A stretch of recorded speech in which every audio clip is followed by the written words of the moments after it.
Hey everybody, welcome back to Life with Zach. I'm Zach here again, and today I'm going to bring you the second part of my social media top 10 tricks. Now, again, I'm bringing these to you after a lot of experience and a lot of successes and failures running numerous social media pages, some of which are in the thousands of followers and have large numbers of views and all kinds of other reactions and things that I've kind of built from the ground up.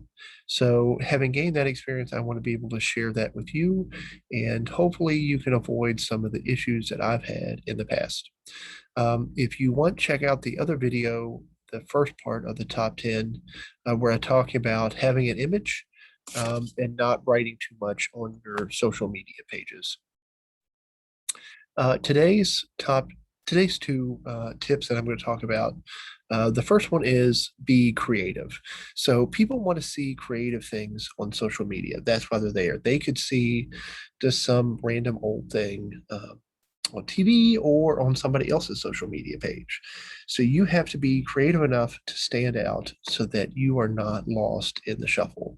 Because as people are scrolling on their phone, they want to know they are only going to pay attention to something that really stands out to them. So you have to harness um, your creativity and bring that forward so that people stop, take the time, and read your post and learn about what you're talking about. Now, how do you be creative? If you're like me, that can sometimes be difficult. I am not probably the most creative person on social media, um, or at least it doesn't come naturally to me. I've had to pay attention to a lot of stuff and get new ideas in order to be creative on social media. And having done that, I've seen the results. I've seen that there have been changes in the number of people that pay attention to what I'm talking about on social media and what I'm posting. So the big ways you can learn to be more creative are number one, see what other creative people are doing. They always say that imitation is the sincerest form of flattery. But what I'm going to say is there's no reason why you can't steal ideas from other people if they're creative and you want to copy some of their creativity. Now, I'm not going to say that you go on and copy someone's post and just change any markings or something that identified as theirs. That's obviously wrong because we want to give um, everyone their due for what they're able to come up with. But if you see the general idea of what someone's using and you think it's creative, there's no reason why you can't copy that general idea and make it your own. To give a good example, I know this. There's a page for a recruiter in Maryland who posts a lot of really cool stuff that attracts attention for volunteer recruitment. And I monitor his page just to see what creative things that he comes up with, especially because somehow he is able to stay on top of popular memes that come out and be able to adopt them for his own organization. So by following him, I'm able to see, hey, this is what is up and coming. This is what's attracting people's attention. And this is a creative way he's been able to take that and spin it. Now, then what I'm able to do is take that meme or take that idea or whatever, and then make it my own. I use Canva, I use PowerPoint a lot, and I'm able to recraft some of these things and be creative with them. So, if you see something out there that's creative that you really like, save it, use it later, and be able to really take your page to the next level. Because in being creative, we also have to realize that that creativity is not just what we as individuals find as creative, but what the broader group finds creative, and especially what the broader group who don't normally pay attention to our page finds creative. Because it's really easy, again, if you're running a page that's all about motorcycles and a motorcycle charity, um, you're easily going to be able to get the people who are already involved in motorcycles to pay attention. But you want people who aren't already involved in motorcycle pages to pay attention because you're trying to collect money for your charity. So you have to think of a way to be creative, not just for your motorcycle fan base, but for everyone else who's out there. So definitely be creative, be willing to experiment and try some different things. You know what your page's base is about. So you know kind of what your limits are, but push those limits. Like, I don't want you to just say, I'm not going to do this because someone may not approve. You need to push it, put random stuff up there, see what sticks, what doesn't stick, and then you'll know for the future, hey, this Bernie Sanders meme was really popular on my page, or hey, this meme about need more cowbells was not. So definitely be creative and be random and get that stuff out there so that people, again, pay attention to your page, because you always have to think, if I'm just a random person scrolling through Facebook or a random person on Instagram, what is going to attract my attention? And it's creativity. Okay, the second tip for today also involves being able to attract more people, and that's the use of tags. Now, when I first started using social media, it was only Facebook. Um, there wasn't anything else, and tags were not a thing. Um, tags still aren't that big of a thing on Facebook, but if you're on Twitter and if you're on Instagram and you're on other platforms, tags are a huge thing. In fact, on Twitter, you're able to just go on pages of those tags. And that's what I do sometimes. If I see something is trending in terms of the tags, I will go just to those tags, that tag, and look at all the stuff that's going on. In some fields, there's whole days and events centered around one hashtag where people from all over the country and all over the world post something with just one hashtag in order to create a collective um, sense of attention, to collectively attract a lot of people to pay attention. And all these little organizations are able to then band together using these tags and build stuff up.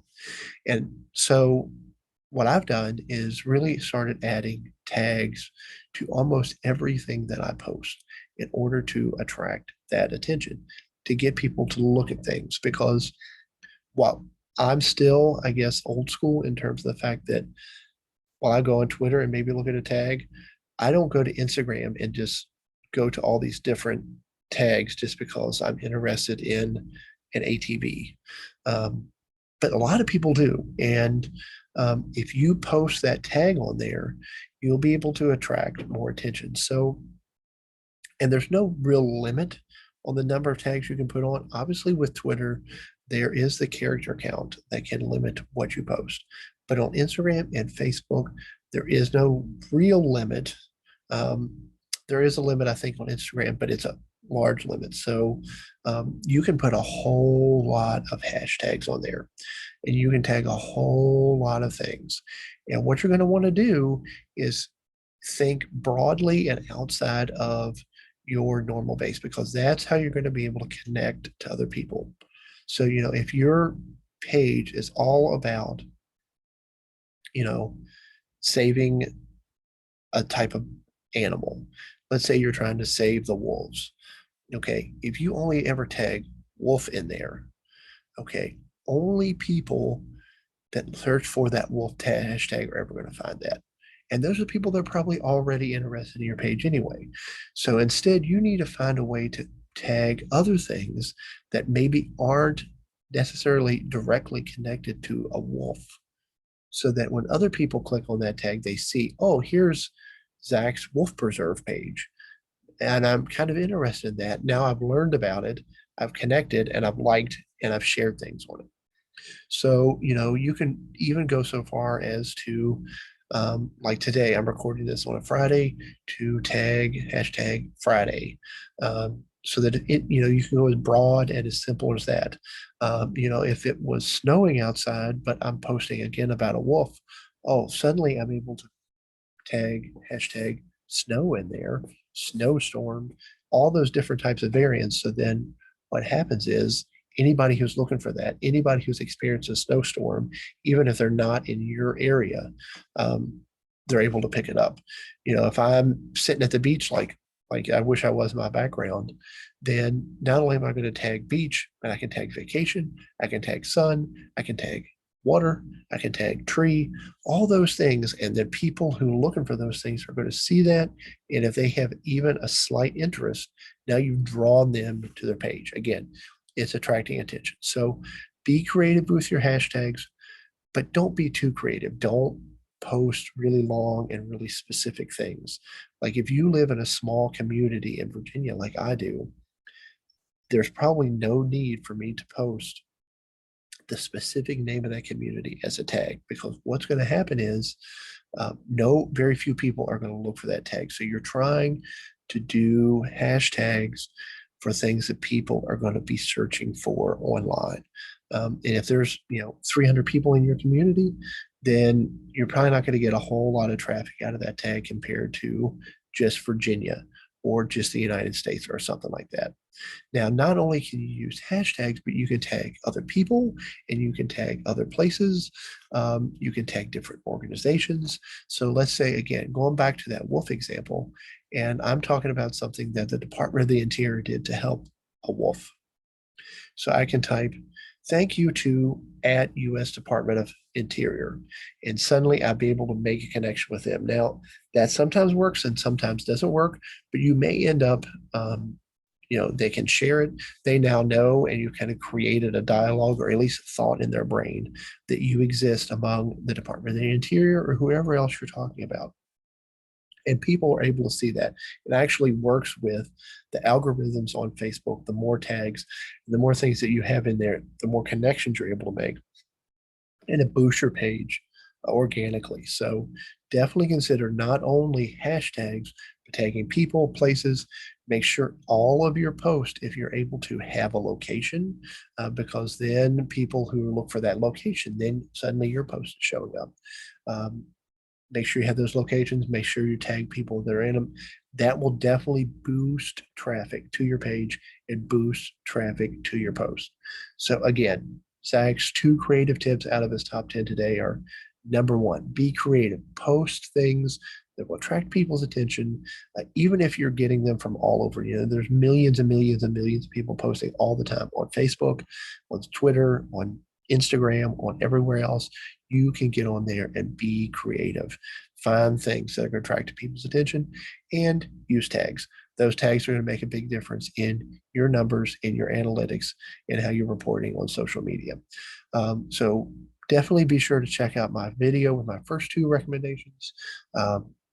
Like this video, leave any comments with any suggestions you have or questions or anything. I'll get back to those, and hit subscribe. I know you'll want to hear some of the other videos as they come out.